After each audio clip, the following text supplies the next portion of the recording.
Hi, and welcome to the House of the Carpenter's new youth center, located on Wheeling Island. I myself have been very blessed with the opportunity to participate in various programs offered here. And in the near future, I intend to participate in more. In the near future, we will accept all members of the community. And thank you for joining us for the dedication of the new youth center. Well, it's time to dedicate the new youth center. And boy, we would really like to be gathered together in one space to celebrate the completion of the center. I remember the day when we pulled out these shovels, and I remember on April 25th, how the children from the school just came in to the building site, and how the community just gathered around with great excitement and anticipation. They were looking forward with hope to what was taking place here. They were looking forward to the new activities that this center would house. They were looking forward to the new opportunities. They were looking forward with what they would learn in this new place, and how this new center would help not only them, but their families and the Wheeling community at large. Wow, we watched in the midst of COVID from afar through cameras each step of the building process along the way. And wasn't it exciting to watch as the walls went up, as things began to take shape, and we began to have this joy of anticipation fill our hearts for what ministry, what mission was going to be possible. And now here we are. Praise God for the people that dreamed big dreams and brought this center to fruition. Praise God for the people who had the love of children, the love of all God's children in their hearts, and did whatever it took to make sure that this center didn't stall in the midst of COVID, but continued on. Praise God for the people who put their time resources, their financial resources, their creative resources into the building of this center. And this center is not just a building. It is a tool for the work of God and for the mission of Jesus Christ. And already it is being used. Even in the midst of COVID, there are classes going on, children's voices can be heard there, and there's so much hope for what we will be able to do together in this center for the children of God for years and years and years to come. Thank you. Thank you, House of the Carpenter. Thank you, Wheeling community. Thank you, United Methodist Church. Thank you for all of the people who contributed their prayers, presence, gifts, service, and witness to make this project of mission and ministry come to light, to be planted, and now to bear fruit. Praise God for the blessing of this mission and ministry. Hello, my name is Kirsten Bedway, the youngest of the 6 children of Toni and Nancy Bedway, and I would like to welcome you to the official opening of the Toni and Nancy Bedway Center for Youth. After our father's passing in 2012 at the age of 96, we often discussed what would be the most appropriate way to honor his memory, as well as the contributions he and our mother have made to the greater Ohio Valley community. My dad's parents came from Lebanon, lived in Wheeling for a time, and eventually settled in Edina, Ohio. Having lived through the Depression, Dad learned from a very young age the value of a hard day's work as well as the value of kindness. And he carried those values throughout his life as he moved from being a butcher boy at his family's market to a sign painter, eventually to becoming a successful businessman in the local coal industry.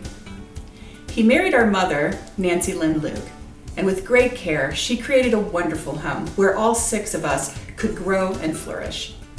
As a couple, they also embarked on a lifelong commitment to community service. What started with philanthropy in the small town of Adena evolved into Dad participating on many boards of local government, schools, hospitals, and banks well into his late 80s. Dad and Mom believed in providing a helping hand to others in need. John F. Kennedy said, "For of those to whom much is given, much is required." Always reminding us to be grateful for what we had, our parents taught us to use our time, talents, and treasure to benefit others. In turn, we have become civic-minded in our respective communities, thanks to what they consistently modeled for us. But now, it's our turn to carry on Dad and Mom's tradition of caring and giving here in the Ohio Valley. We are honored to continue this legacy through our donation towards the House of the Carpenter, Toni and Nancy Bedway Center for Youth. In hearing about some of the potential services and programs to be offered in the center, we couldn't help but reflect on Dad's artistic talents. In his later years, he focused on his passion for art. He loved to sketch anyone who was nearby and excelled with his watercolor and acrylic works. He and Mom also loved to dance. It is our hope that the exposure to the arts here at the center will encourage everyone to flourish and include the arts as part of their lives. We've been so fortunate to collaborate on this project with Mike Linger, his staff, and the board members of the House of the Carpenter. Their good work provides hope and changes lives. We are honored to be part of that mission. As we keep memories of Dad close and continue to love and care for our mom who still resides here, it is a great comfort to know that we are making a difference in the community of Wheeling.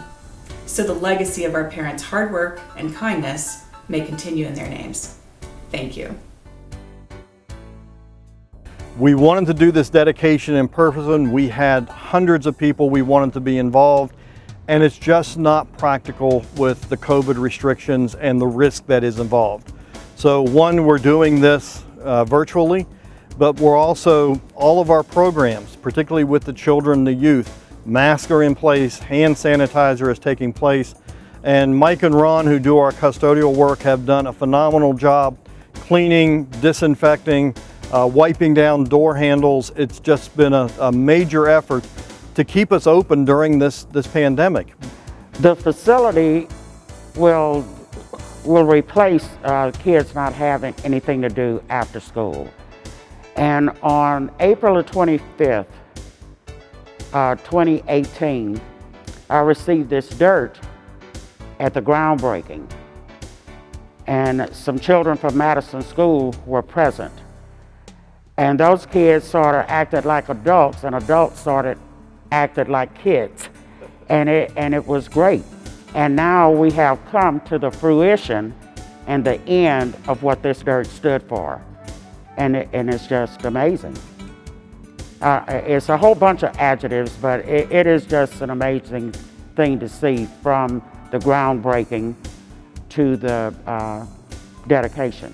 We have a facility here now that can service children who might not be able to afford to go to basketball camps or soccer camps or archery or dance lessons. We're paying for everything. We purchase the shoes, we pay for the instructors, we have guitar lessons. We don't know who our next ballet star is going to be, or our guitar star, or our next artist, if they don't have the opportunity. If you don't have the opportunity, you never know where the sky ends.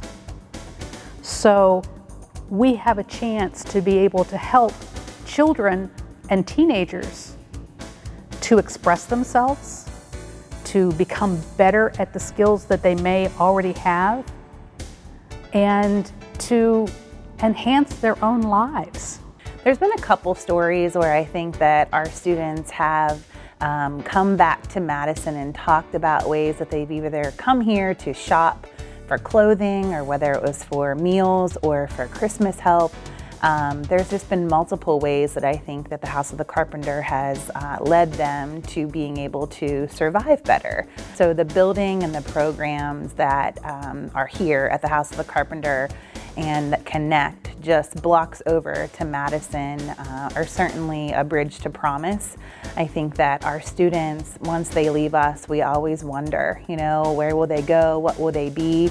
I think that having this as another part of the Wheeling Island anchor will give our students experiences, exposures, and like I said, just the gift of promise to be something that they were truly designed to be. But I think that one of the most greatest blessings between Madison and the House of the Carpenter is our heart. And that's something that no matter if we're near or far or just a few blocks away, that we're always connected to, and that is our hearts. So the people of the House of the Carpenter and the people of Madison will always be connected in that way. So I'm glad that we get to share in this dedication, even if it is virtually, and knowing that one day we'll soon be back together physically again.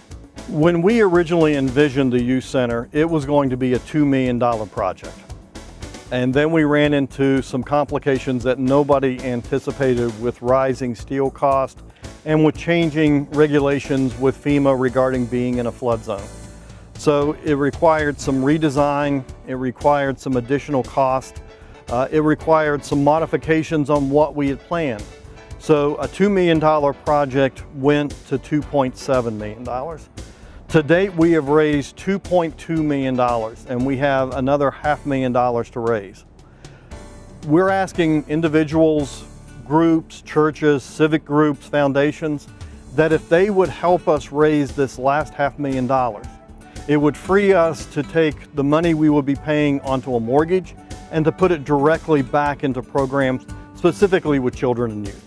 Thank you for joining us for this dedication, and watch for upcoming information for our new programs, and we hope to see you soon.